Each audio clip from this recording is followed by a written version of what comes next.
Un écran AMOLED 120 Hz, un Snapdragon 870, deux haut-parleurs compatibles avec le Dolby Atmos. Tout ça pour un prix situé sous la barre des 400 €, voire même des 300 € avec l'offre de lancement. Aujourd'hui, je vous parle du Poco F3 et je vous explique pourquoi ce téléphone est une alternative à considérer.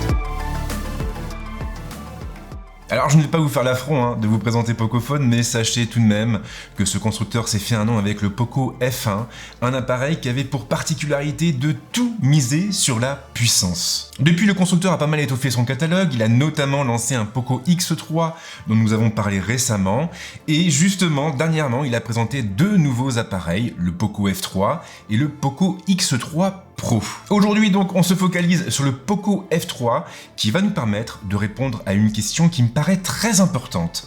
Un smartphone gaming sous la barre des 400 €, est-ce que c'est vraiment raisonnable? Mais avant de nous pencher sur ce qu'il y a à l'intérieur de ce téléphone, on va déjà parler de son design et de son ergonomie car il y a beaucoup de choses à en dire. Alors je le disais tout à l'heure, mais Pocophone a toujours été un constructeur qui a préféré se focaliser sur la fiche technique de ses téléphones au détriment de leur design. Je m'attendais donc à me retrouver avec un téléphone assez moche, assez grossier, mais en fin de compte, ce n'est pas tout à fait le cas. En réalité, Pocophone s'est plutôt montré généreux de ce côté, et le Poco F3 partage beaucoup avec le petit Mi 11 de Xiaomi. De face, on a donc droit à un écran immense et qui a pour mérite d'être entouré par de très fines bordures.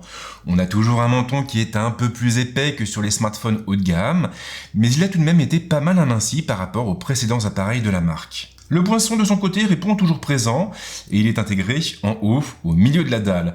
Alors bien sûr, j'aurais comme à chaque fois préféré le voir placé dans le coin gauche, mais il a tout de même su se faire très discret durant ces 2 semaines de test. L'ergonomie va droit à l'essentiel et tous les boutons sont placés sur la tranche droite, et c'est aussi là que l'on trouvera le lecteur d'empreintes digitales.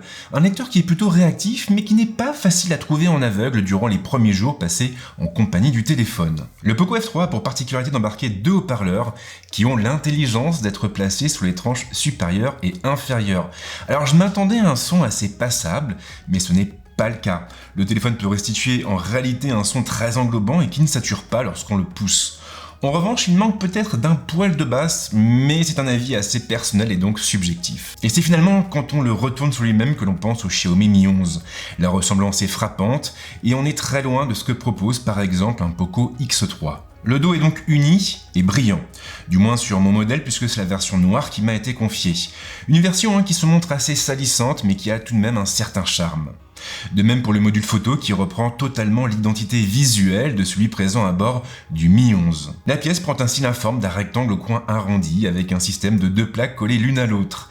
La première contient quelques mentions relatives au capteur et le flash, la seconde les différents capteurs et optiques du téléphone, des capteurs sur lesquels nous reviendrons un peu plus tard. Rien de très palpitant au niveau de la connectique, on a juste un connecteur USB type C.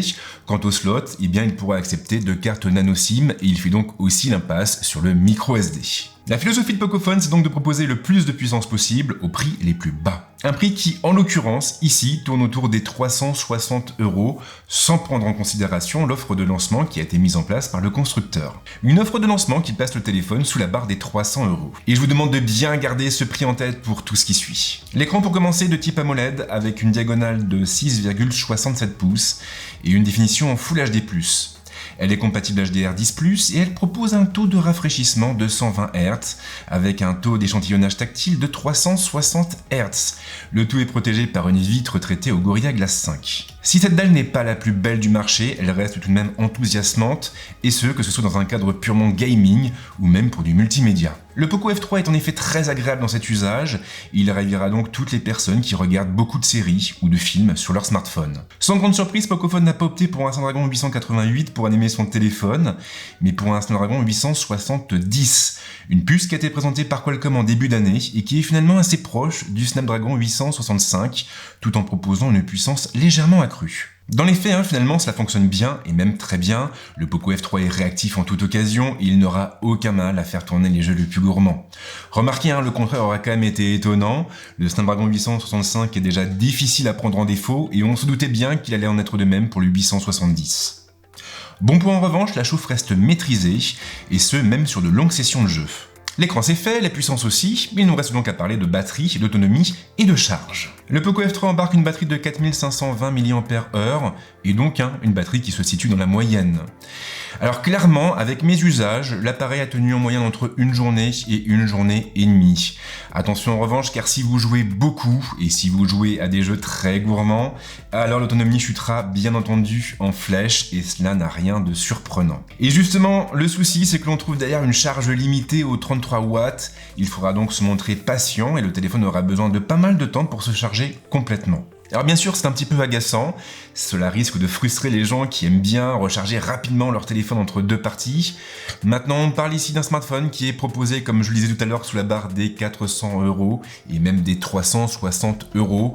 Il fallait donc clairement faire des concessions. Il faut également signaler que le Poco F3 est compatible 5G, mais je n'ai pas eu l'occasion de le tester dans ce cadre d'usage et je m'abstiendrai donc de tout commentaire à ce sujet. Alors je vais être franc avec vous, je n'attendais strictement rien du Poco F3 en termes de photos et de vidéos, ce qui veut également dire que je n'ai pas été déçu. Mais en réalité, c'est même plutôt le contraire. Techniquement, nous sommes sur un module composé de 3 capteurs différents. Le premier capteur atteint les 48 millions de pixels de définition et c'est le capteur que l'on retrouve finalement chez la plupart des appareils milieu de gamme. Il est associé à une optique ouvrant à 1.79 et il profite du pixel binding avec la possibilité de convertir 4 pixels en 1. Le second capteur atteint les 8 millions de pixels.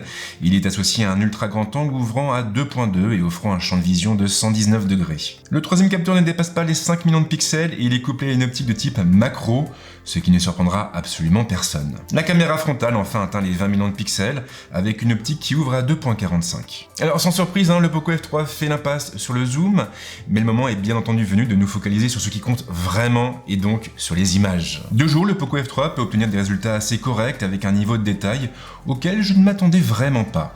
On a par contre une dynamique qui est assez perfectible. Il faudra vraiment veiller à ne pas shooter avec une forte lumière en direct, sous peine de voir ces photos recouvertes d'un voile blanc assez disgracieux. La mise au point de son côté est plutôt rapide et le Poco F3 arrive à générer des images à la colorimétrie assez naturelle.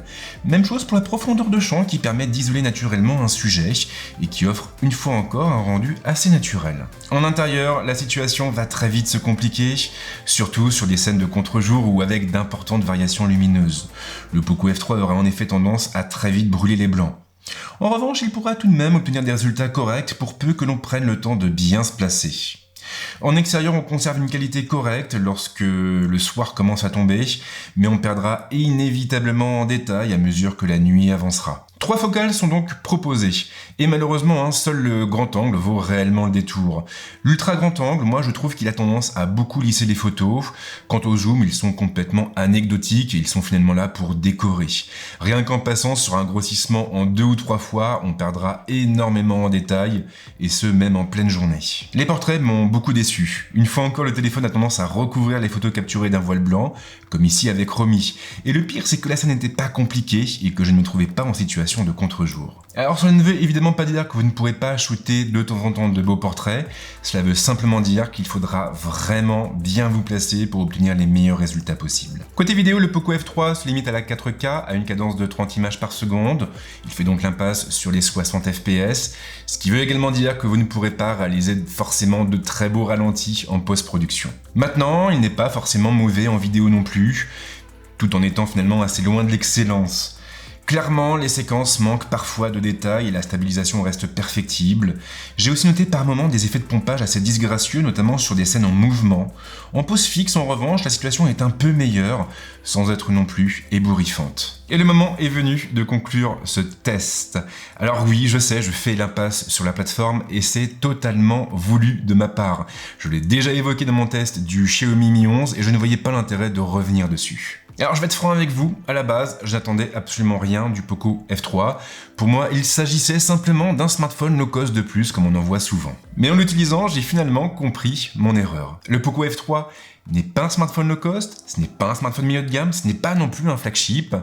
Quelque part, c'est un peu un espèce d'ovni qui cherche à allier le meilleur des deux mondes, et donc à offrir le maximum de puissance au prix le plus raisonnable possible. Et au final, ce que je me dis, c'est qu'on a tous aujourd'hui besoin d'un smartphone comme le Poco F3. Un smartphone qui est proposé à un prix accessible et qui peut permettre à des gens qui n'ont pas forcément beaucoup de moyens de jouer avec leurs amis. Plus qu'un simple smartphone low cost de plus, le Poco F3 fait donc un peu figure de réunificateur, et il a pour but de dresser une passerelle entre des gens qui officient sur des flagships et des gens qui n'ont pas les moyens de dépenser un salaire entier dans un smartphone. Une passerelle entre les deux mondes grâce à laquelle les joueurs mobiles peuvent se rassembler le temps d'une partie. Alors j'espère que vous me pardonnerez un petit peu cette envolée lyrique, mais concrètement, pour faire simple, tout ce que j'ai à dire du Poco F3, c'est qu'il s'agit d'un excellent téléphone pour peu que l'on n'ait pas beaucoup d'attentes sur le terrain de la photo et de la vidéo.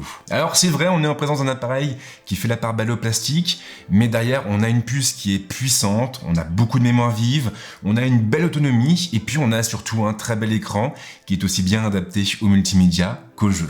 Voilà donc tout ce que j'avais à dire du Poco F3. Comme d'habitude, si vous avez des questions, les commentaires sont là pour ça.